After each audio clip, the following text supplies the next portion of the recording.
My dear students, today we'll discuss an MCQ from the Cbse board question paper 2024-25, set number 65/1/3.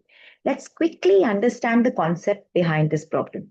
The question is, if the feasible region of a linear programming problem with objective function z is equal to ax plus by is bounded, then which of the following is correct?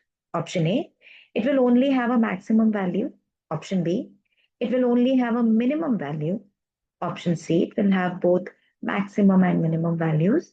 And option D, it will have neither maximum nor minimum value. Yes, you're right. The option number C is correct. Option C is correct. But why option C is correct? Let's understand it quickly. See, when we talk about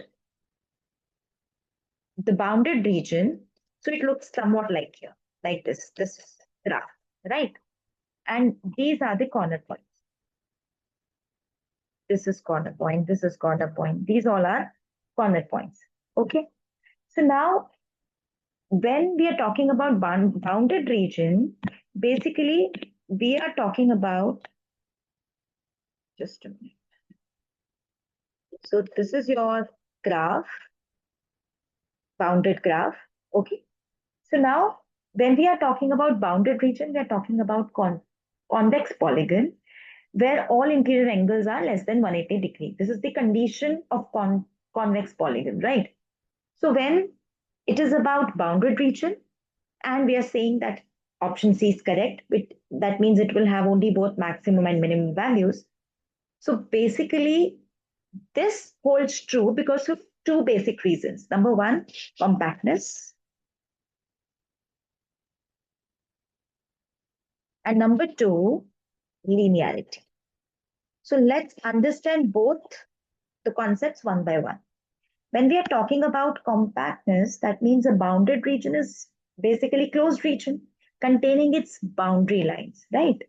So it is a compact set in a plane. A continuous function like z is equal to ax plus by on a compact set always attains maximum and minimum value. Plus, if we talk about its linearity, since objective function z is equal to ax plus by is a linear function, so if the region is not bounded, so this is how it looks like, right? That means objective function might increase to infinity or decrease to negative infinity. But a bounded region, this type of region, restricts this, forcing both extreme values to exist within that finite space. I hope the concept is clear. For more previous year questions, please like, share and subscribe the channel. Keep in touch.